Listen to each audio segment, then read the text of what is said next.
Hi, this is Petros Karalanis, and I have a small brain booster session for you. I would like to introduce you a little bit into the art of memory because it is the basis for lifelong learning. In fact, somebody once said very cleverly, lifelong learning is what you remember after you have forgotten everything.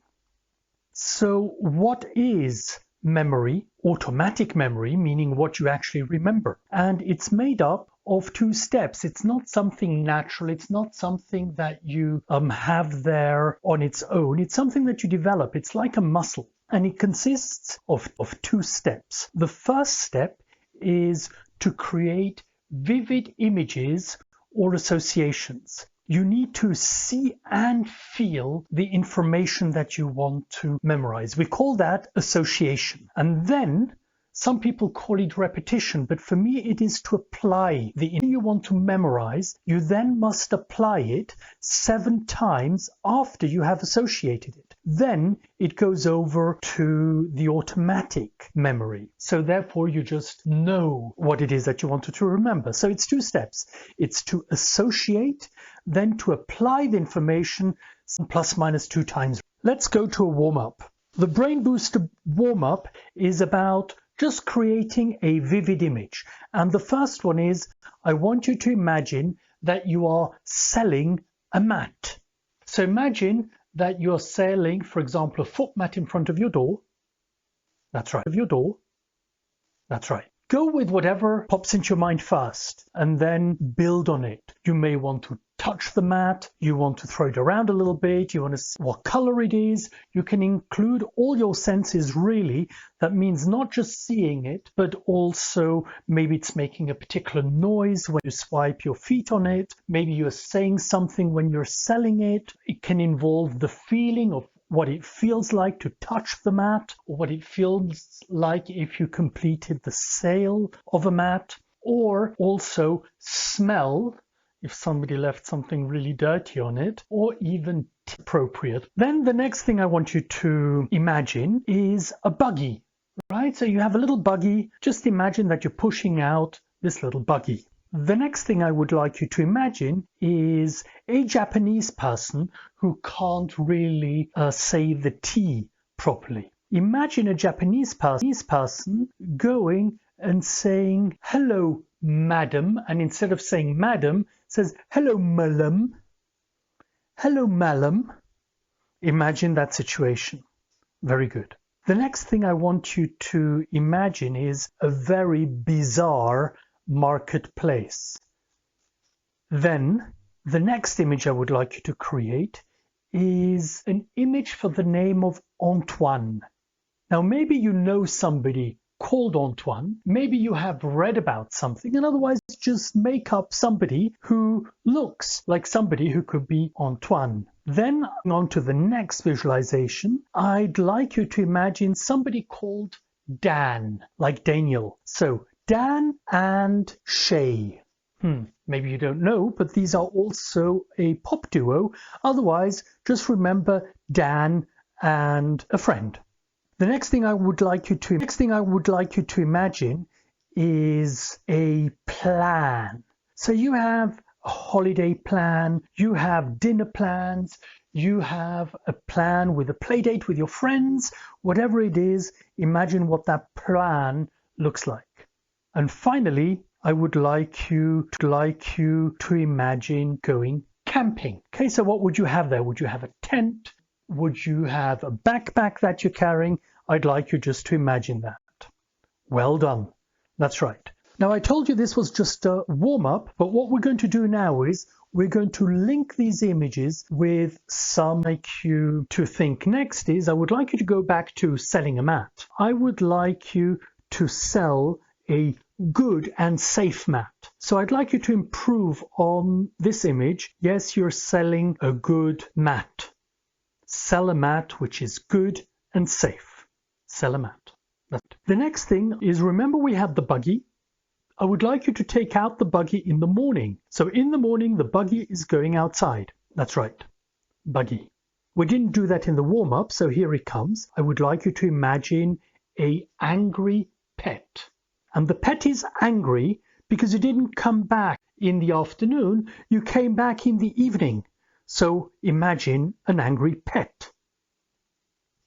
Now I would like you to imagine again our Japanese trying to say madam, but he's saying malam, and he does that at night. So he's going outside and he's talking to a madam, and he's saying, madam, it is night.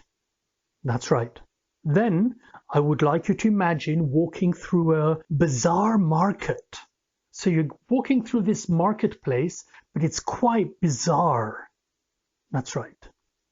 The next thing I want you to imagine is being a true gentleman. Antoine is the gentleman. That's right. Then I would like you to remember Dan and there was somebody else, right? Dan and somebody. Perfect. Then I would like you to remember your plan. Now I would like you to include a madam in the plan. That's right. The last thing I want you to visualize is going to your hometown and camping outside your house. You can't get in, so you're camping outside. That's right. Now you're wondering what all of this is really all about. What I have taught you is the meaning of some English words in Bahasa Malaysia. Now let me give you the meaning of Malaysian words in English. So selamat means safe or good. Pagi means morning. Petang means afternoon or evening. Malam is night. Pasar is the market. Tuan is one gentleman. Many gentlemen is tuan. Dan in Malay means aunt. Puan means one madam. Guess how they would say ladies, as in many madams. Just like before, one gentleman was tuan and many gentlemen were tuan, one madam is puan, many madams are tuan. Then kampung means hometown. So now let's associate these together. You remember selamat, that was like selamat. So now I want you to selamat, that is safe and good. Buggy, remember the buggy? Take it out in the morning. Right? You're taking out a buggy in the morning because buggy means morning. That's right.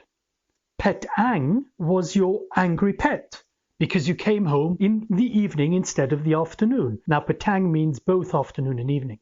Malam is night. So remember the Japanese who was saying madam, it is night. And then pasar or bazaar is the market. Remember the bazaar market to walk through? Antoine is a gentleman, so tuan is one gentleman, tuan are multiple gentlemen. And Dan and somebody else was Dan means and. And then the plan must now include a madam. If you want multiple madams in your plan, you go puan. That's right. And imagine you're camping, kampung, in front of your hometown. That's right. Now let's check. What does selamat actually mean? Selamat, which is good and safe. So it means good and safe. Bagi, when did you take it outside? In the morning. So bagi means morning. Petang was your angry pet. When was it angry, remember? Yes, because it was afternoon or evening.